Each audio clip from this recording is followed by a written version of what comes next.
Hey guys, how's it going? So it's Maya here, and I've got an update for you guys. So if you've been with us for any decent period of time, there's always something that happens whenever my beautiful wife goes out of town, and she's out of town right now. So I'll give you a few seconds here to just guess what could have happened while she's out of town again, and we're in the exact same situation that we usually are. Not always, but a lot of the time. This is what happens when she goes out of town. Yep, we had another big birth on the farm. That is Fern, and she gave birth to her calf this morning. She's already up moving around and nursing, and this is Fern's first calving, so she is now officially a cow and not a heifer. So they're still figuring it out, but I've seen her nurse already, so I know that she's gonna let her nurse her. There she is right there. So they're figuring it out, but they're doing well. Now, Jessica being out of town during birth has not happened on this farm nearly as much as it did in Arkansas, and that usually was with goats. Honestly, the very first time that ever happened was an assisted birth, which I had to go in and help pull the goat kid out, which was not great for her or for me. So I do appreciate the fact that the cows that we have so far have not needed any assistance. Let me set the scene for you this morning. You know, Jessica, she mentions as she's heading out that, Fern looks pretty close. Me and Wes had kept an eye on her. We felt like it was pretty close, but, I'm not a cow expert, and, we weren't 100% sure what day it would happen. It just, things were kind of lining up, especially last night. Her udder looked even larger than it has, which is also another sign. And so I wasn't 100% sure, but we suspected it was going to be soon, and I thought maybe she'd hold out till Jessica got back. But I get out there and I'm milking Freya and Helen this morning, and it's kind of a nice day. I mean, I do appreciate that also she chose a pretty good day. The last few days have been pretty cold, cloudy, nights have been freezing, but today's actually sunny, no real wind. It is a little bit cool, but the sun really helps, so that was a bonus. Thank you, Fern, for that.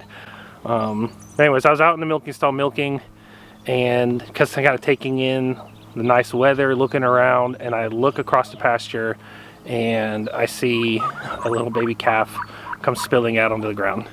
I was like, okay, I guess this is what we're doing today.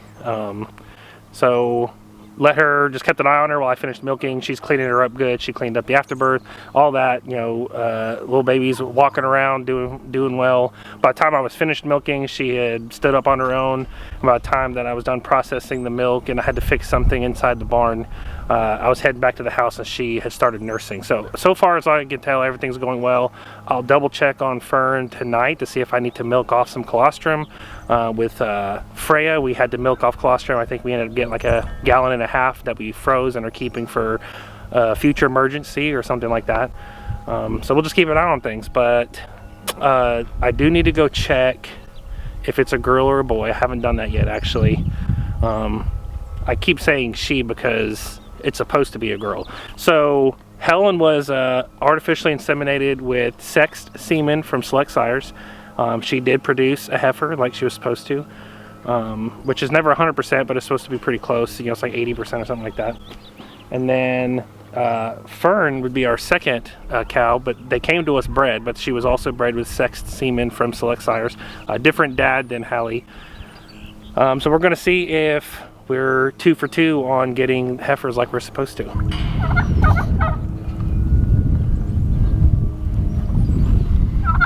Yeah, she's getting a good nursing in. I've watched her bounce around to all 4 quarters, so that's a good sign.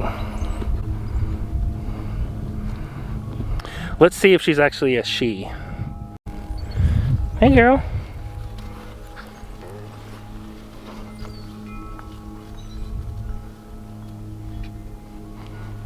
Okay. Alright, well, Fern keeps circling around, but I did get a pretty good look. I didn't really get it on camera.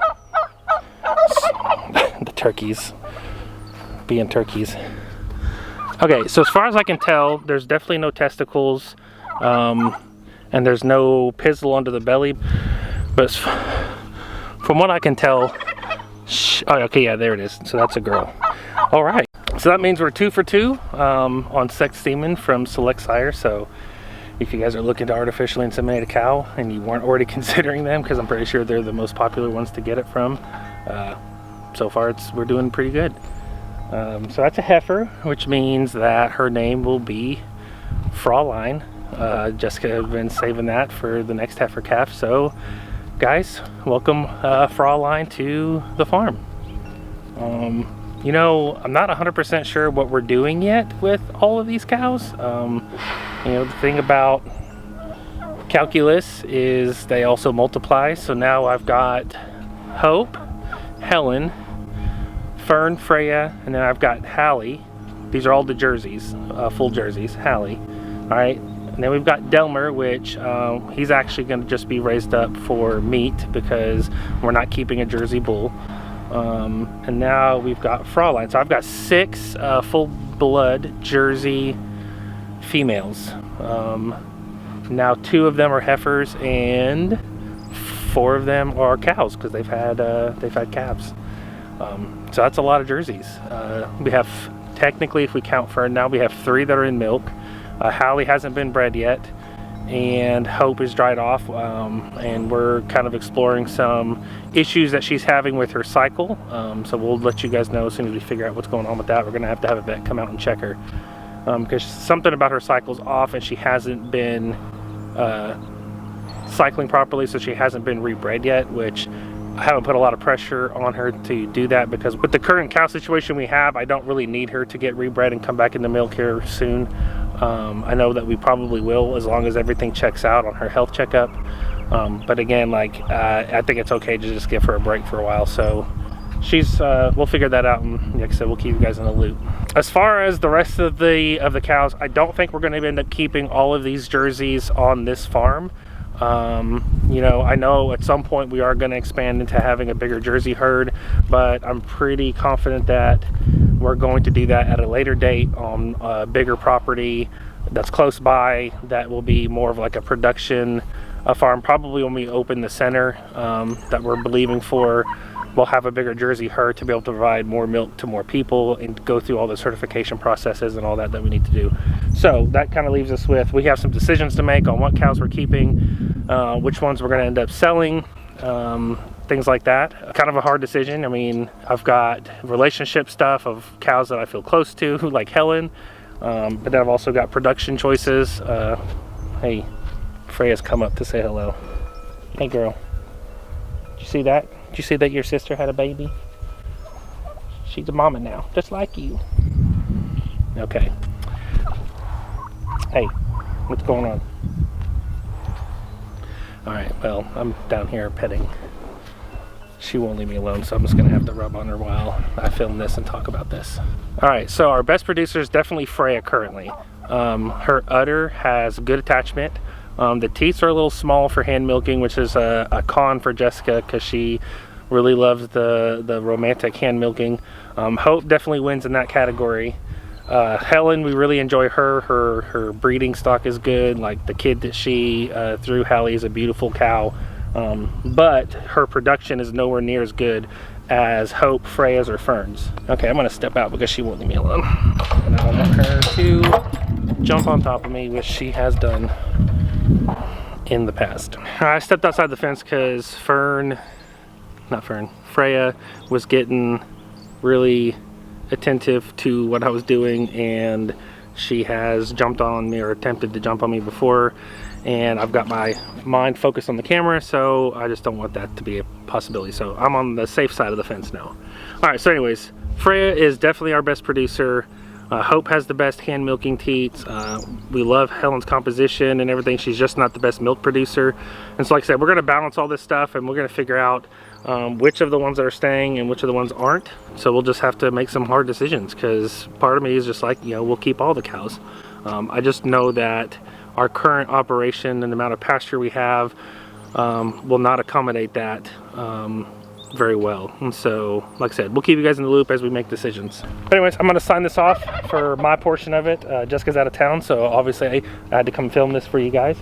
We'll keep an eye on Fraulein and Fern, and I'll let Jessica finish wrapping this up when she gets home. Hey guys, so I just pulled in my driveway about 30 minutes ago, and the first thing I did was go meet our new calf, and the second thing I did was edit the video that Jeremiah shot here at the beginning, and now I'm going to take you guys back out to kind of check up on little Fraulein and see how she's doing. So the way we do it with our cows when they calf, and this, there are differing opinions on this, people do this differently, but we do not immediately start milking our cows all the way out. So for the first 4 or 5 days at least, we just alleviate the pressure and the swelling of the udder, just kind of letting off some of the pressure as their milk's coming in. Fern, you did a good job, mama girl. You did a good job. The reason for that is that a risk for cows after they've calved is that they can get milk fever. It has to do with calcium absorption and deficiency, and there are some things you can give them preventatively, like calcium, but we have not done anything preventative. We haven't given them anything like that. But the main thing is we don't want to put extra demand on their body to produce a lot right after they've calved. And we obviously keep a close eye on them to make sure they don't need anything. But oh my goodness, this pretty baby. Hi. Hi. Oh, she's got a little white spot on her leg.